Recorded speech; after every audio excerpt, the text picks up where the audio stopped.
오늘 본문의 말씀을 통해 사마리아도라는 제목으로 함께 사도행전 말씀 보도록 하겠습니다. 사도행전의 가장 핵심적인 구절, 아니 사도행전이 아니라 온 교회에게 주시는 그 성령의 메시지는 사도행전 1장 8절에 있습니다. 우리가 살다 보면 쉽게 또 잊혀지는 말씀, 또 어떻게 보면 목사님은 이 말씀만 강조합니까?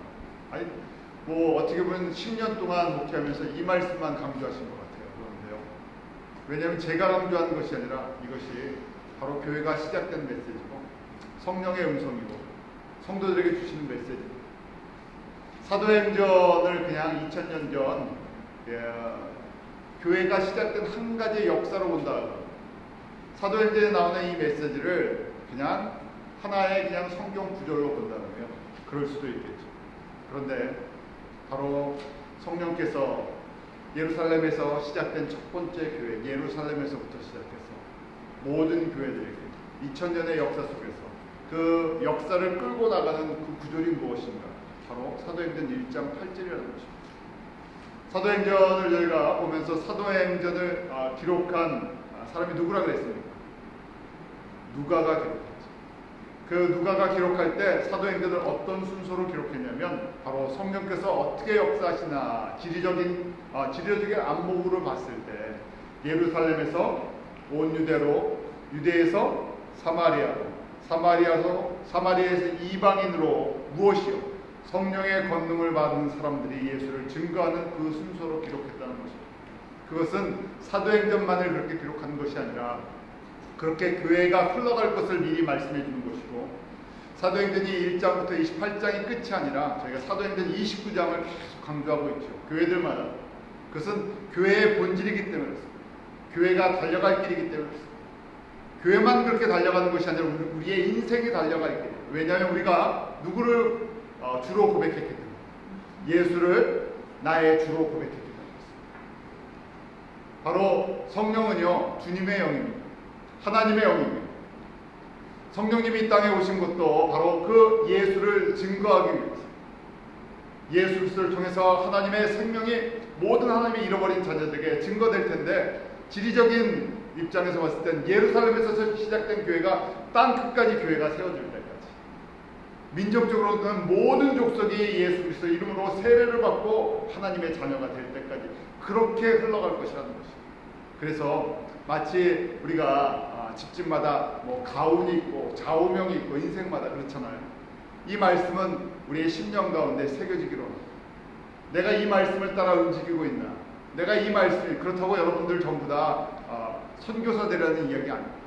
다 선교지 나라는 이야기가 아닙니다. 그런데 이 말씀이 나를 움직이는, 내 인생의 가장 예수를 만나고 난 이후에 나를 움직이는 구절이냐 아니냐는 것입니다. 왜냐하면 우리가 예수 그리스도 안에서 하나님의 교회로 지어져 갈 때 우리가 바로 그 안에서 주님께서 이끌고 나가신다는 거예요. 이 구절이 이끌고 나간다는 것이죠. 왜냐하면 이것이 교회를 이끌고 나가는 중심축이기 때문에 그렇습니다. 예루살렘에 있는 사도들도 이것을 온전히 깨닫지 못했습니다. 예루살렘에 있는 성도들도 이것을 온전히 깨닫지 못했습니다. 교회가 부흥하고 제자들의 숫자가 늘어나고 그 다음에 예수 그리스도의 영향력이 예루살렘에 퍼져나갔을 때 그들은 만족해했죠. 그런데 생각지도 않았던 스데반의 순교의 사건과 그리고 큰 핍박이 일어남으로 말미암아 이민자 유대인 크리스천들이 흩어지기 시작할 때, 그것이 바로 누구의 뜻이라고? 그것이 주님의 뜻이고 누가 행하시는 것이었다. 성령님께서 허락하시고 행하셨다는 것이. 목적은요, 예루살렘에만 있지 말고 이 복음을 어디에 두요? 사마리아도 들어야 하기 때문에. 그런데 예루살렘의 대부분의 이 사도들은요, 여기까지 가지를 못했습니다. 오늘 사도행전 8장은 바로 이제 새로운 시대가 열리는 그런 전환점입니다. 우리 인생도 전환점이 있죠. 예수를 만나기 이전과 이후, 비포 애프터가 달라집니다. 예수님을 만나고 나서 우리의 인생관이 바뀝니다. 세계관이 바뀝니다. 나의 삶의 목적이 변합니다. 또 그렇게 변해야 되는데요, 그 변화를 일으키는, 우리가 예수를 믿고 놀라는 것은 내가 예수 안에서 변하는 내 자신을 발견하는 거예요. 안 변할 것 같은 나였는데 정말 어떻게 보면 저 사람은 변하지 않을 것 같은데 예수를 믿고 변하는 모습을. 그런데 예수 안에서 제가 변하는 그 변화를 일으키는 분이 누구십니까? 바로 성령님이세요. 성령의 세례를 강조하는 이유는 성령 세례를 받고 나면, 성령의 충만을 받고 나면요, 세상에 감당할 수 없는 사람입니다. 우리 사도행전에 나오는 대표적인 평신도의 모델이 누구였습니까? 세상이 감당 못하는 사람, 바로 스데반이었어요. 저희가 예수 믿고 순교하라 그러면 순교하겠습니까? 순교할 수 없죠. 어찌게 죽을 수 있겠습니까? 그런데 성령 충만하면요, 죽음을 뛰어넘어버려요.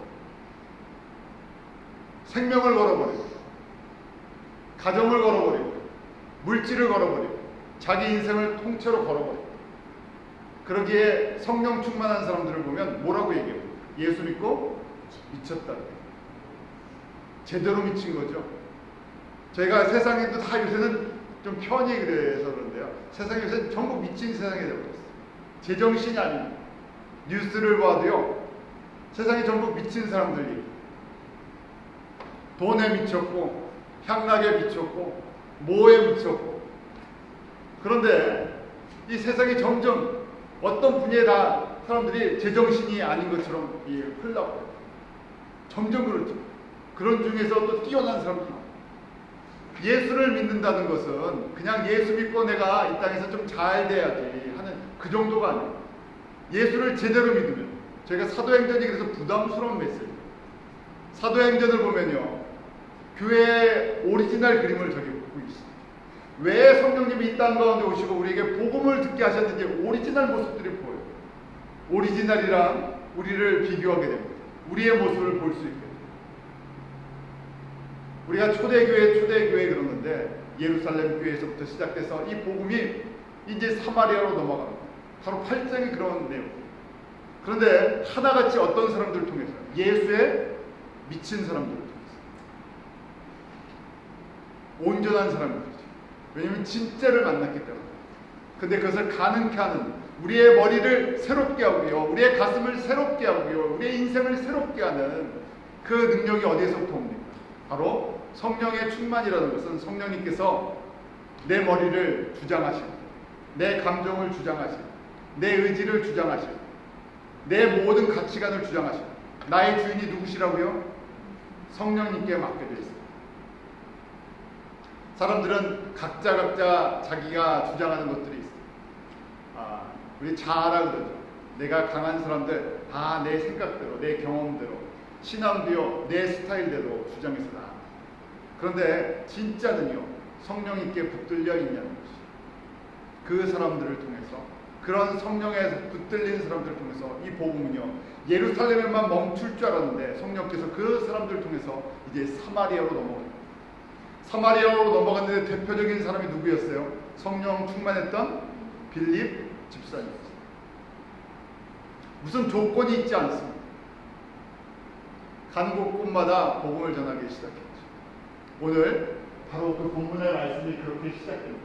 8장 14절에 이제 예루살렘 유대인들에게만 정해져 있었다는 이 하나님의 이 구원, 예수 그리스도의 복음이 사마리아 땅에 빌립이라는 이 한 사람을 통해서 퍼져가기 시작합니다. 한번 같이 읽어볼까요? 시작. 예루살렘에 있는 사람들이 사마리아도 하나님의 말씀을 받았다을 듣고 베드로와 요한을 보내면, 어디에도 말씀을 받았다고요? 사마리아도. 왜 사마리아도라는 표현이 있었습니까? 우리 그런 거죠. 어떤 사람이 예수 믿고 교회를 다니기 시작해. 그럼 저 사람도 예수를 믿어? 저 사람도 변화되었어? 생각지도 못한 사람. 사마리아라는 이름은 그런 이름이에요. 사마리아 땅이 어떤 땅입니까? 기원전 주전 722년에 아수르에 의해서 멸망한 이 이스라엘의 북쪽 땅. 멸망만 한 것이 아니라 아수르에 의해서 혼혈 민족이 됐어요. 우리 피를 강조하는 민족, 단일 민족들은 그런 게 있죠. 말은 안 하지만 피가 섞이면 뭐라 그래요? 한국말 아주 나쁜 말 있죠. 별로 쓰고 싶지 않습니다. 미국에서는 말도 안 되는 얘기예요. 그렇다고 정말 우리가 퓨어 100% 코리안 피만 있습니까? 안 그렇잖아요. 세상에 그게 뭐 또 자랑이라고요. 그런데 우리는 그걸 자랑하면서요. 또 이게 우리만 자랑, 이스라엘 사람들이랑 한국 사람이랑 똑같은 부분들이 있어요. 단일 민족이라는 것, 한피라는 것, 우리가 하나님의 특별한 사랑을 받았다는 그 의식 속에, 그러니까요, 이 사마리아 땅에 피가 섞인 이 사람들 갖다가 사람 취급을 하지 않았어요. 아, 하나님이 버리셨구나. 저들이 하나님을 버리고 우상을 섬기다가 결국 완전히 다 섞여서 딴 민족이 되어버리고 그 더러운 민족이라고 생각했어요. 하나님은 저들을 버리셨다고 생각했어요. 그것이 과거에만 그런 것이 아니라 예루살렘의 복음이 전파되고 성령으로 새로워져 있는 이 예루살렘의 지도자들, 사도들도 똑같은 생각을 했어요. 베드로와 요한이 먼저 빌립 집사보다 먼저 사마리아 땅에 뛰어가야 할 사람이지. 12사도가 먼저 뛰어가야 할 것이. 그런데 그들이 움직이지 않습니다. 스데반이 죽어나가는데도 움직이지 않습니다. 참, 이게 사랑이에요.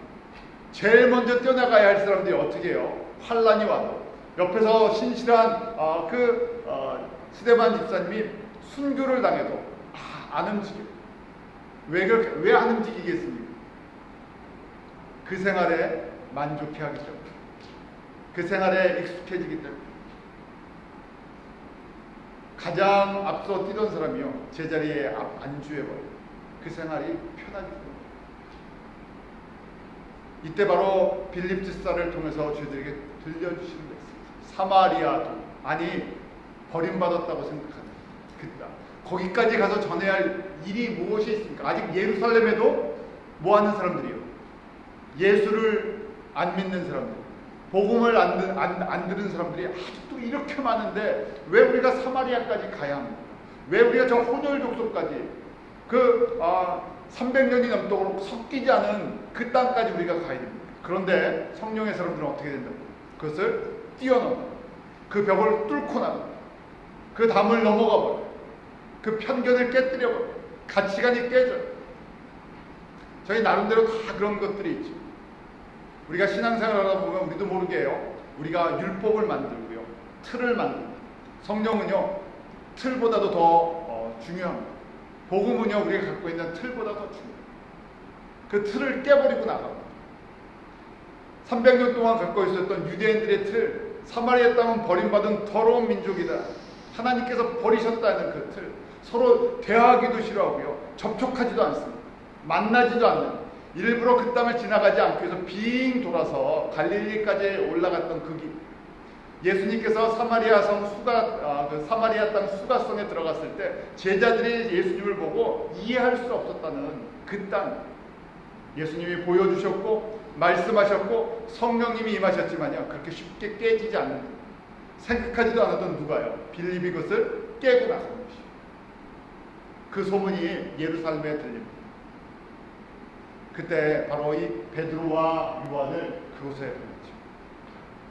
우리가 갖고 있는 편견들은 어떤 것인가 한번 생각해 보게요. 한국 사람뿐만이 아니라요, 누구나 다 자기 민족에 대한 그런 것들이 있죠.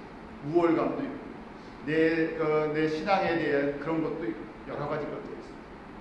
복음은요, 그렇게 편견과 나의 편안함과 나의 어떤 그런 틀들을 깨고 성령의 사람을 통해서 지금 바로 120년 전 한국까지 왔어요. 저희가 아는 것처럼 120년 전에 한국의 선교사들이 올 때 똑같겠죠. 무슨 보고가 들어갔겠습니까?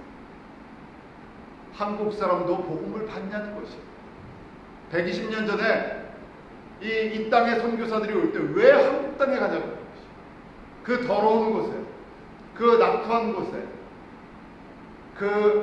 외국인에 대해서 제가 폐쇄 이 쇄국 정치를 했잖아요. 확 막혀갖고 문도 안 여는 그 땅에 왜 그 땅에 가냐고 했어요. 그 땅에 대한 나쁜 보고서들이 있었어요. 그 땅에 가서 순교하는 사람들의 보고서가 있었어요. 쉽게 올 수 없는 곳이에요. 저희가 지금은 한국 선교의 그 대표적인 선교사로 언더우드 선교사님을 이야기하지 않습니까? 그런데 그 언더우드 선교사님이 미국에 파송되려고 할 때 그 파송하는 교단에서 허락하지 않았어요. RCA 교단이라고 하는 곳인데 그곳에서 파송하지 않아서 장로교 교단에서 파송을 받았어요. 그때 나이가 저희같이 나이가 많은 사람이 아니죠. 20대 초반의 청년이에요. 한국에 가는 걸 사람들이 이해할 수가 없습니다. 보통 성도들이 이해할 수가 없어요. 왜 굳이 사서 고생을 하면서요 그 험한 곳에 가려고 하는지 이해할 수 없는 것이죠. 그런데 어떤 일이 일어났습니다. 한국 사람도 복음을 받았어요. 한국 사람에게도 성령의 역사가 있어요. 사람들이 알 수 없었습니다. 100년 후에 아시아뿐만이 아니라 세계의 모든 나라에 선교사를 보내는 미국 다음으로 그런 선교의 나라가 될지 100년 전 사람, 120년 전 사람을 볼 수가 없었던 것이죠. 아주 극소수의 사람들이 그 하트를 갖고요 움직였던 것이죠. 지금도 마찬가지예요. 저희가 지금 당장 거기 가서 뭐 합니까? 그거 해서 뭐 합니까? 거기에 뭐가 나옵니까? 그러는데요. 누가요? 성령님이 임하시는 성령의 눈을 가지고 예수 그리스도의 심장을 갖으면 우리가 찬양을 불렀잖아요. 누가 부르질 그런가? 누가 갈 것인가? 이게 성령의 사람들. 누구나 다 우리가 120년 전에 유럽에나 이 미국에 있는 사람들이 한국을 생각할 때 너무나 많은 차이가 있었어요. 지금도 마찬가지죠. 예루살렘에 있는 성도들도 마찬가지입니다. 그들이 왜 사마리아 땅까지 가야 하는지 이해할 수가 없었어요. 주님께서 성령을 통해서 사도행전 1장 8절을 말씀해주고 그것이 몇 년 되지도 않았고 예루살렘에 그런 성령의 권능으로 해서 폭발적인 부흥이 있었지만요. 그 자리에 안주하고 싶었어요. 그 자리에 그냥 누리고 싶었어요. 가려고 하는데요. 가질 않으니까요. 직접 피를 흘리게 하는데도 그래도 안 가는 거예요. 빌립 집사를 통해서 이제 비로소 움직이기 시작합니다. 빌립 집사를 통해서 사마리아 땅에 복음이 전해지니까 바로 이때 이제는 보내지. 그러면서 표현하는 것이 사마리아도라는 것입니다. 저희 가운데 이런 영적인 눈이 떠지기로 우리가 섬겨야 할 사마리아 땅을 볼 수 있는 은혜가 임합니다. 사마리아를 넘어서 이방까지 볼 수 있는 눈이 떠지기로 합니다. 그런데 이것이 그리스도의 신비인데요. 예루살렘에 있는 대부분의 성도들이 눈이 안 떠지는 것처럼요. 마치 유대인들이 예수를 보지 못하는 것처럼요. 대부분의 사람들이 이걸 보지 못한다는 거예요. 왜 주님은 이렇게 만들어 놓으셨는지 모르겠어요. 다 성령 충만하다고 이렇게 펄쩍펄쩍 뛰다가요. 이걸 뭐라 그러면 이건 못 봐요. 참 희한하죠.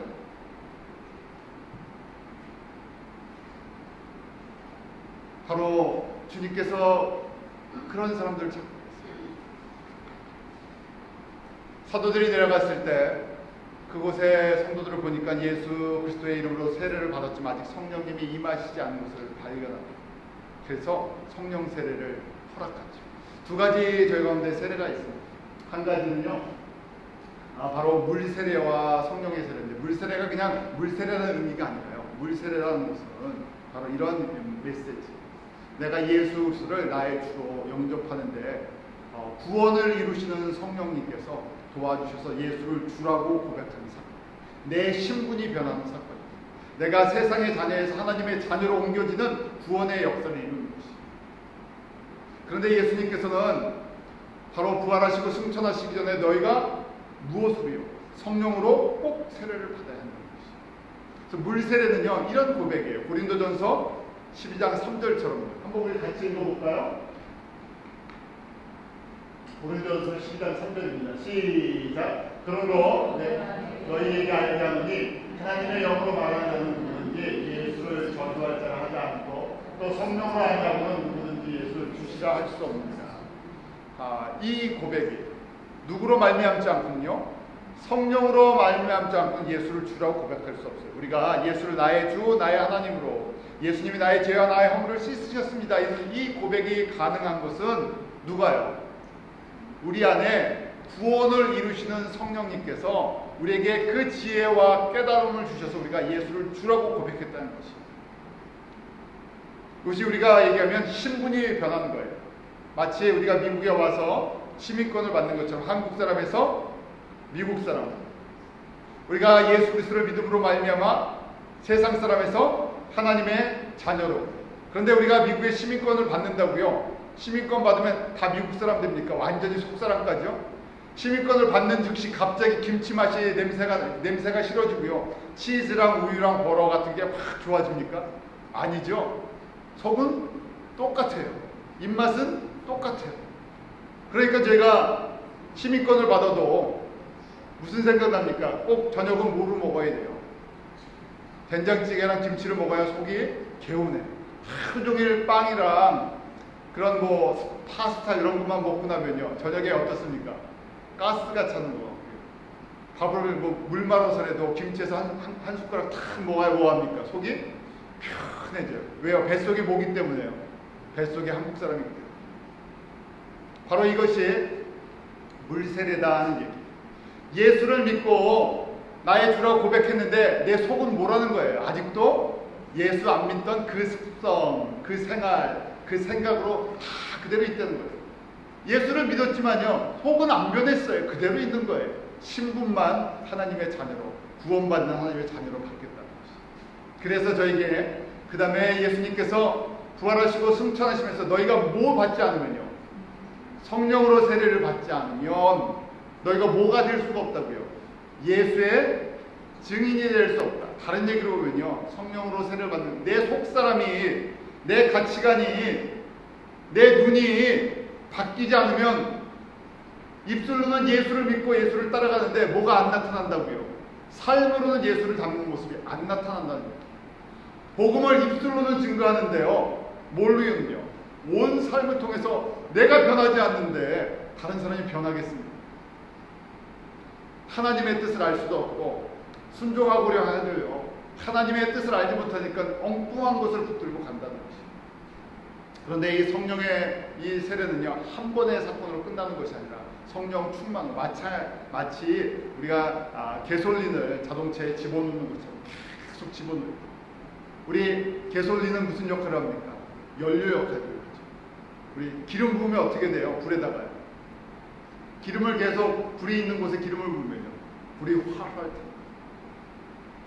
저희 가운데 성령으로 계속 부어질 때 뭐 같아요? 복음의 불이 내 안에서 예수 그리스도를 향한 사랑의 불이 계속 탑니다. 그것이 우리의 파워예요. 그것이 우리를 움직이기. 우리 안에 성령의 기름 부으심이 계속 부어져갖고 예수로, 그냥 예수로 불타지 않으면요, 어떻게 된다고요? 그냥 예루살렘이 좋사오냐고 머물러 있습니다. 여기가 좋사오니, 내가 예수 믿고 이 정도로 저는 만족합니다. 예수 믿고 난 구원받으면 됩니다. 불타면 감당할 수 없는 사람입니다.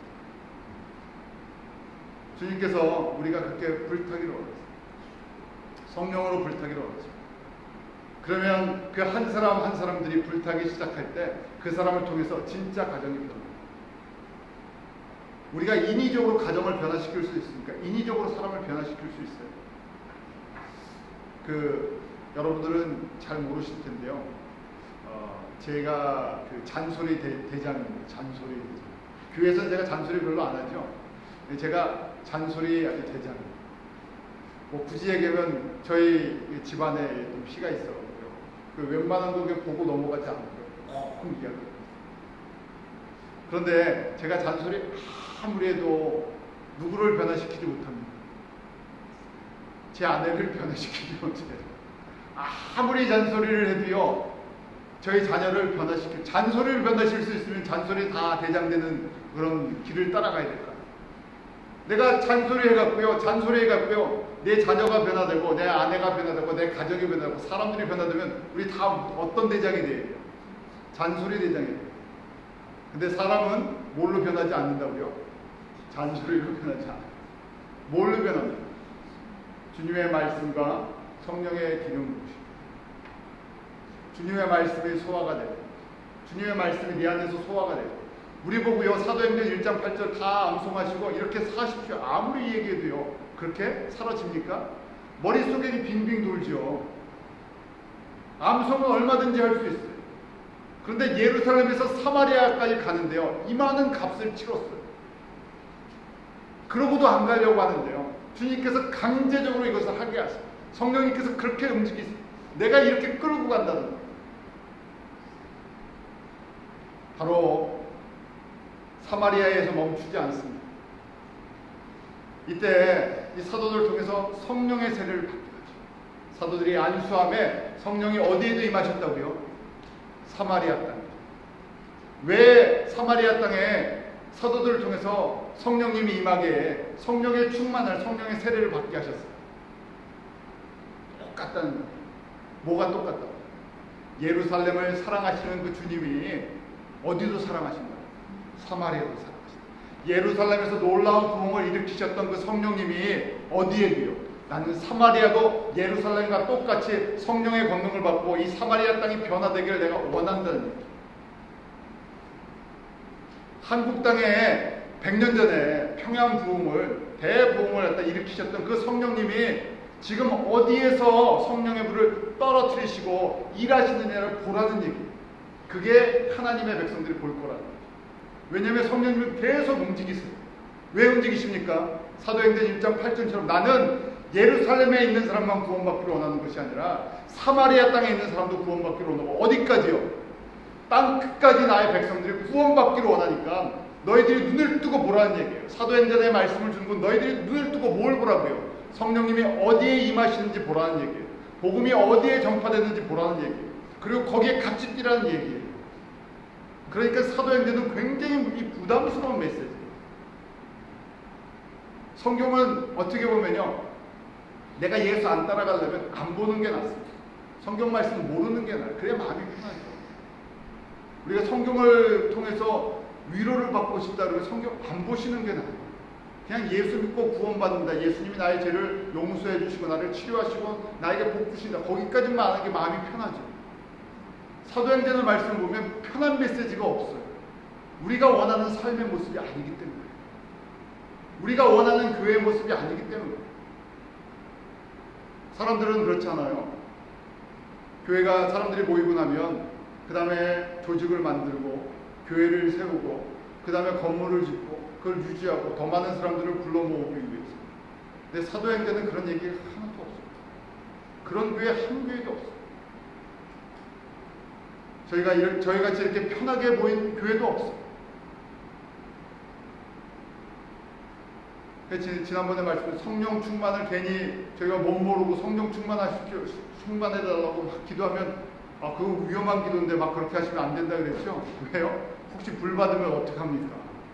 혹시 예수의 불이, 복음의 불이 내 안에 떨어졌어요. 내가 선교지 가겠다 그러면 어떻게 합니까? 내 삶을 드리겠다 그러면 어떻게 합니까?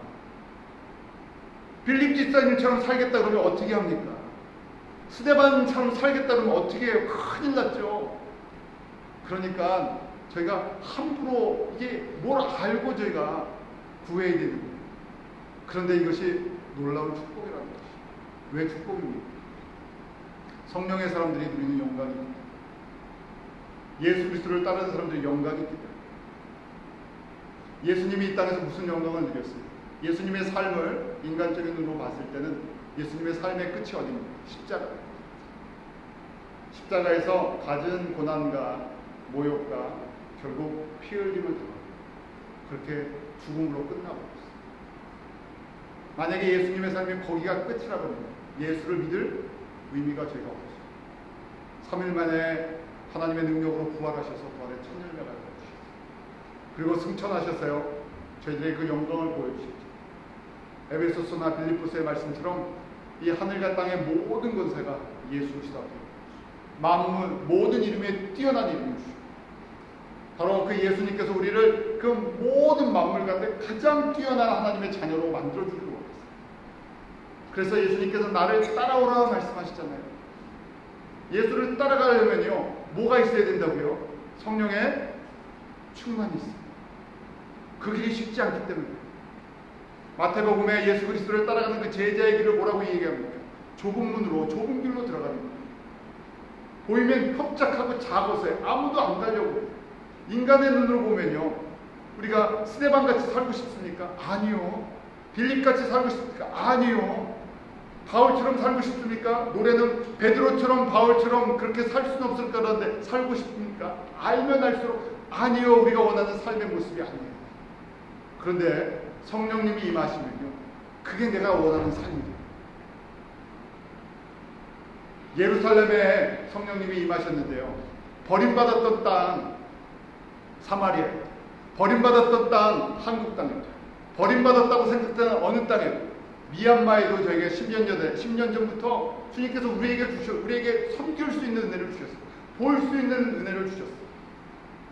아무것도 없을 것 같은 그 땅에 성령님이 권능으로 임하셔갖고요, 교회가 세워지고 헌신자들이 일어나고 그 땅에 복음화되는, 그러면서요 최근에는 나라가 오픈까지 되면서 놀라운 역사를 이루게 하시죠. 또 황영영 목사님을 통해서 우리가 그 보고를 듣지 않았습니까? 완전히 막혀 있었던 라오스 땅에도요 복음이 들어가고 있어요. 베트남에, 캄보디아에, 우리와 같은 한국과 같은 시기에 베트남과 이 캄보디아에도 복음이 들어갔어요. 그런데 50년 동안 그 안에 전쟁과 아픔이 있으면서요 예수를 믿는 사람들이 별로 나타나지 않았어요. 많은 순교의 피가 있었고 많은 아픔이 있었어요. 그런데 20년 전부터 그곳에서 복음의 씨가 자라고요, 열매를 맺기 시작해요. 미국에 살던 이 캄보디아 2세들, 1.5세들 여기서 훈련을 받고 그 캄보디아 땅에 가서 교회를 개척하고요 자기가 선교사로 활동하기 시작했어요. 우리 같이 공부했던 그 동료 신학생 중에서 그런 친구들이 많았어요. 그래서 그 보고를 보면요, 최근에는 교회가 개척이 되고요, 믿는 제자의 숫자가 계속 늘어나는 역사예요. 버림받았다고 생각했던 그 땅, 주님께서 그렇게 일하고 계세요. 제가 그냥 이곳에 살다 보니까 우리의 문제가 복잡합니다, 우리의 문제가 큰다고 이야기하는데, 주님께서는 그렇게 계속해서 또 다른 사마리아를 계속 잡았어요. 그리고 그곳에서 일하고 계세요. 그리고 부르고 계세요. 누가 갈까? 누구를 보낼까? 택하고 부르세요. 빌립을 보내시고 이제 베드로와 요한이 그곳에 갑니다. 성령으로 안수할 때 그것에 성령의 충만한 은혜가 있는 거죠. 사마리아만 그랬습니다. 전 세계에 성령의 불을 계속 떨어뜨리고 있어요. 내가 그 민족도 그 나라도 사랑한다. 남미에 제가 가보면서도 마찬가지입니다. 최근에 또 남미에 놀라운 부흥이 있잖아요. 남미 전체가 캐톨릭과 우상의 혼합 정도로 가득 차 있는 그곳인데, 전 세계 가장 빠르게 교회가 성장하는 곳들이 남미가 되고 있어요. 그냥 복잡해졌어요. 주님께서 그곳에 마지막 추수를 이제 끝내시면서 이제 리더를 세우기로 왔어요. 누가 이제 빌립 집사같이, 스데반 집사같이, 베드로와 요한과 사도 바울과 같이 일하기를 좀 원하느냐, 훈련된 주님의 사람들을 찾고 계시죠. 저희가 왜 돈을 들여서 그곳에 가야 하겠습니까? 왜 우리가 돈을 들여서 그것을 섬겨야 되겠습니까? 주님이 일하시는 것을 저희가 보기 위해서입니다. 언제 성령님이 임하십니까? 저희가 기도할 때 어떤 사람이 되기를 성령의 사람 되게 해주십시오. 그렇게 기도해요. 언제요? 우리가 주님의 복음의 말씀에 귀 기울이기 시작합니다. 베드로를 통해서 고넬료 가정의 복음의 말씀을 들었을 때 그들 가운데 성령님이 임하십니다. 사도행전 1장에 보는 것처럼 그들이 예루살렘의 마가의 다락방에 모여서 전심으로 성령의 충만을 받고 목적이 있어요.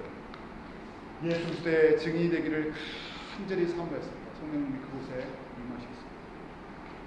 성령 세례의 목적이 무엇입니까? 성령님이 임하시는 목적입니다. 성령님이 임하시면 제가 담대함도 생기고 또 은사도 나타나고 병고침도 있고 예언의 말씀, 위로의 말씀, 능력도 행하고. 그런데 이것은 다 과정, 도구라는 얘기예요. 오늘 말씀에 보면 시몬이라는 사람이 나옵니다. 사마리아 땅에 시몬이라는 사람이 있는데 성령님에 대해서 하나님의 나라에서 오해를 하고 있었어요. 엄청난 능력이 있고 성령의 권능을 받으니까 엄청난 표적과 이사가 일어나니까요. 뭘로요? 돈으로 사서 그 능력을 나도 좀 갖고 싶어요. 우리 그런 생각 있잖아요. 성령의 능력이 막 나타나면 야, 저 능력 저런 은사 좀 나도 좀 받고 싶다. 왜 받고 싶습니까? 나도 예수 잘 믿는 좀 표적이 좀 나타났으면 좋겠다. 내가 주님 안에 온전하다는 그 표적이 좀 내가 좀 드러나고 싶은 거죠. 내가 이런 거 한다는 것, 나를 통해서 이런 일이 일어난다는 것, 결국은요, 좀 내가 좀, 표현은 그렇게는 안 하지만, 좀 내가 좀 그 안에서 좀 나타나기를 원하는 마음들이 누구에게나 다 있어요. 나를 통해서 교회가 부흥이 됐다. 나를 통해서 이런 능력이 행이 됐다. 그런데 시몬도 그런 생각을 했어요. 저 능력을 구할 수만 있으면 하루아침에 어떤 사마리아에서 가장 영향력 있는 사람이 될 수 있다. 그래서 우리가 이것을 성령의 세속하라고 얘기해요.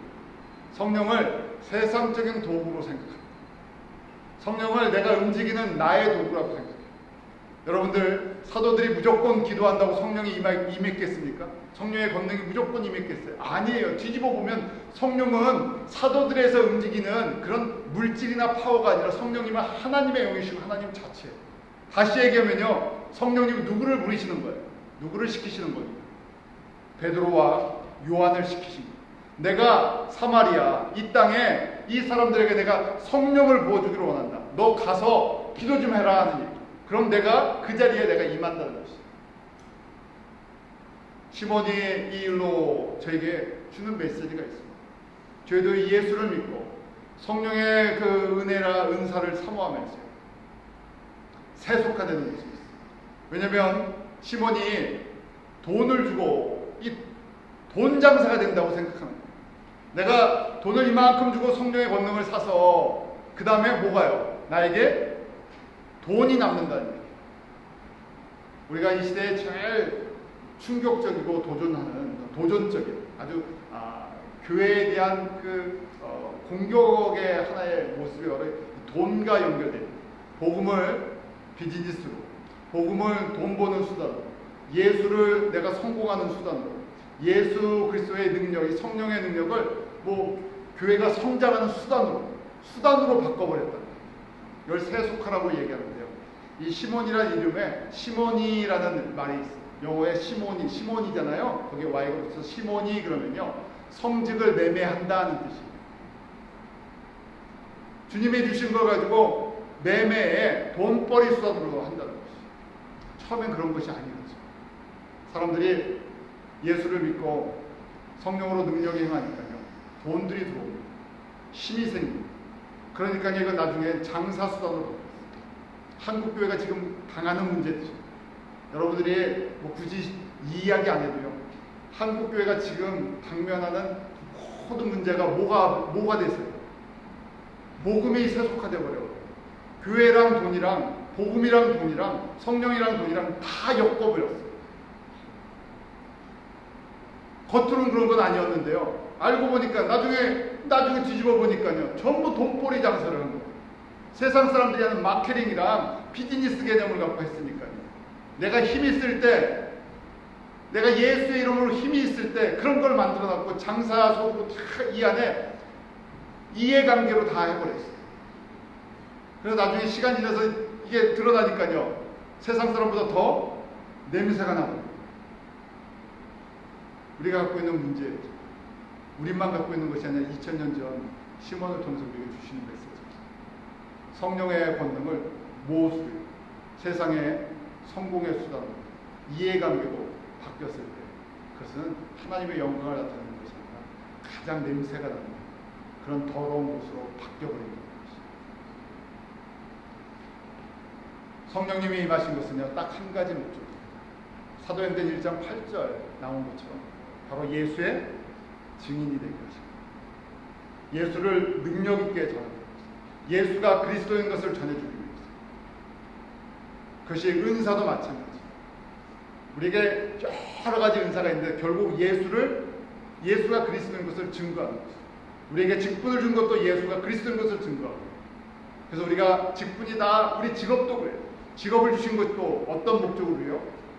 예수가 그리스도인 것을 우리의 직업을 가지고 증거하라고 해요. 그래서 모든 직업은요, 하나님이 주시는 하늘의 직업, 천직이라는 것이죠. 어떤 목적일 때? 예수를 증거하는 수단이 됩니다.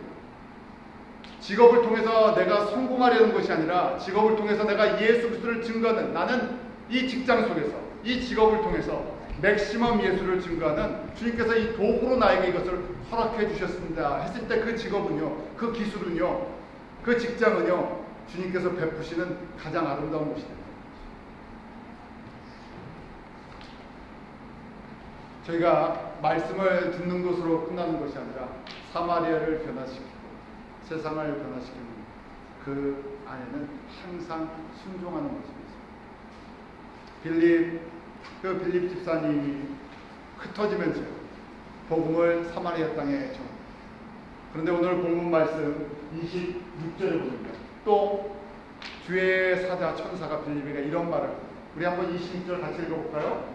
26절 시작. 주의 사자가 빌립더로 연락하되 일어나 남으로 향하여 예루살렘에서 가사로 내려가는 길까지 가라. 그 길은 광야입니다. 빌립이 사마리아 땅을 떠나서 이제 이 가자, 지금 이게 가자, 이거 팔레스타인 지방이죠. 남쪽에 있는 광야 지역, 사막 지역이요. 거기를 가라는 천사가 시킵니다. 그런데요, 이 말씀을 듣고 빌립이 순종합니다. 빌립의 삶은 단순합니다. 성령의 인도하심을 따라 만난 사람에게 예수 그리스도를 증거하는 그 단순한 삶. 아직 광야라는 곳은 사람이 많은 곳이 아니죠. 광야에서 누구를 만날지, 어떤 일이 생길지 아무도 모르요. 주님이 말씀하셨기에 그가 즉각 순종합니다. 복음은, 교회의 역사는 주의 말씀을 듣고 순종하는 사람들 중에서, 사도행전 1장 8절의 말씀이 내 안에 성령으로 이게 임해가 그 말씀에 한 걸음 한 걸음 순종하죠. 당장은 아무 일도 안 일어나는 것처럼 가자까지 내려갑니다. 광야까지 내려갑니다. 거기서 누구를 만납니까? 에디오피아 여왕의 그 국고를 맡은 내시를 만납니다. 그 내시를 통해서 어디까지 복음이 들어갔겠습니까? 에디오피아. 주님은 우리의 만남이라는 것도 주님의 말씀에 순종하면서 그 만나는 관계를 통해서 지금 당장은 무슨 일이 일어나겠습니까? 하겠지만 마치 큰 그림을 그리시는 그 주님은 그 만남들 통해서 복음이 다음 단계로, 다른 민족으로, 다른 가정으로, 다른 나라로 퍼져갑니다. 저희 그냥 한국 사람들은 한국 교회를 예루살렘 교회처럼 한 교회라고 생각해 보십시오. 우리 그냥 다 안에 나눠져 있는 거 생각하지 마시고 그냥 한국 교회 하나가 전체 예루살렘 교회죠. 저희 안에 복음이 넘쳐났습니다. 성령의 능력도 넘쳐나고 부흥도 넘쳐나고 물질도 재능도 사람도 넘쳐나 버렸어요. 그런데도요, 어디를 안 가요? 밖으로 안 나가는 거예요. 그러니까 하나님께서 여러 가지 방법으로 또 흩으셨죠. 나가게 하셨어요. 많은 사람들이 아니지만 여러 가지 이유로 다 이민도 보내시고요, 뭐 여러 가지 일로 인해서 주재원도 보내시고요, 뭐 이런저런 목적으로 다 보내셨어요. 대부분의 사람들은 그대로 있는 것처럼 보이는데 움직이는 사람들 통해서 생각지도 않은 사람들을 만나게 하시고 또 그곳에서 예수를 증거케 하는 이 증인의 삶을 살아가시고, 저희 이 말씀을 들을 때 저희 가운데 성령님이 임하시고 우리가 말씀을 들을 때 귀로만 듣지 마시고 머리로만 듣지 마시고 성령님이 누구에게 주시는 말씀입니까? 나에게 주시는 말씀. 우리가 다 아는 성경 구절들, 여러분들이 집에서 다 보시면 다 읽을 수 있는 말씀입니다. 매중에 듣는 설교 이렇게 생각하지 마시고 성령께서 나에게 주시는 메시지. 내가 성령의 사람들에게, 다른 사람이 아니라 내가 성령의 사람들, 내게 성령의 불가치죠. 그래서 하나님의 말씀을 내가 정말 신뢰할 수 있다. 내가 주님의 그 예수를 전적으로 신뢰할 수 있다. 예수님을 진짜 따라갈 수 있다. 주님의 걸어가시는 그 길을 따라갈 수 있다. 그런 사람 되게 해주세요. 왜요? 이 땅의 영광이 아니라 이 땅의 영광뿐만 아니라 비교할 수 없는 하나님의 영광과 하나님의 생명, 우리에게 예수 그리스도께서 부활하시고 약속해 주셨는데 우리는 세상을 따라가는 하나님의 이름을 이용해서 세상을 갖다 움직이는 사람들이 아니라 예수의 이름으로 하나님의 나라를 세워나가는 예수의 증인들 아닙니다. 주님께서 그렇게 예루살렘에서 사마리아에서 불러주신 것처럼 저희 한국 사람을 이 시대에 불러주십니다. 우리가 1000년 전에 복음을 들은 것도 아니고요, 500년 전에 들은 것도 아니고 120년 전에 복음을 들은 주님께서 폭발적인 부흥을 허락하셨어요. 이 안에 주님께서 전부 흩어지게 만들었어요. 장사하느라고 흩어지고요, 무역하느라고, 공부하느라고 여러 가지로 다 흩어지게 만드셨어요. 그러면서 간 곳마다 교회를 세웠는데 이제 한인교회만 생각하지 말고요, 한국 사람끼리만 하지 말고 어떻게 우리가 받은 이것을 사마리아 땅까지, 이방 땅까지 전달하는 그런 통로가 좀 될 수 없을까? 그러한 도전이 성령의 음성으로 저희 가운데 한마다 있는, 내가 이걸 나의 성령의 음성으로 듣고 내가 성령의 삶을 되게 해주십시오. 그럴 때 저와 여러분에게 성령의 기름 부으심이 넘치는 줄 믿습니다. 기도하겠습니다. 하나님 아버지, 예수 그리스도를 나의 주, 나의 하나님으로 믿게 하여 주시니 감사합니다. 이것이 우리에게서 난 것이 아니요 하나님의 선물입니다. 저에게 믿음을 더하여 주시옵소서. 주님께서 베푸신 이 생명의 풍성함과 하늘의 영광, 예수 그리스도의 이름의 권세, 이미 십자가에서 우리에게 다 베풀어 주셨습니다. 이제 믿음으로 받아들이게 하시고, 믿음으로 예수를 보게 하시고, 믿음으로 주님이 인도하시는 그 길을 따라가게 하시고, 저희가 날마다 성령으로 충만해지게 합니다. 이 시간 저희가 기도할 때, 주님의 말씀을 듣고 기도할 때 사모하는 그 심령들 가운데, 이 자리에 가운데 저희 성도들 가운데 성령님 기름 부어 주시옵소서. 말씀이 불타게 하여 주시옵소서. 우리 가운데 복음의 능력이 타오르게 하여 주시옵소서. 주님의 길을 기쁨으로 찬송하며 따라가게 하여 주시옵소서. 이것이 우리의 찬양이요 우리의 간증이요 고백이 되게 하여 주시옵소서. 주님께서 특별히 한국 사람들을 택하여 주시고 부흥에 놀라운 이 땅의 평강과 하나님의 속한 모든 은혜를 베풀어 주시고, 특별히 저희를 이 미국 땅까지 보내주시고 하나님이 주시는 놀라운 복들을 누리게 하여 주시면 감사합니다. 저희가 구원의 복음의 통로가 되게 하여 주셔서 사마리아 땅도 또 땅끝까지 다른 민족들이 저희들의 섬김과 희생과 헌신을 통해서 예수 그리스도의 복음이 증거되는 아름다운 은혜의 통로를 주여 저희 가운데 그런 은혜를 베풀어 주시옵소서. 예수님의 이름으로 기도합니다.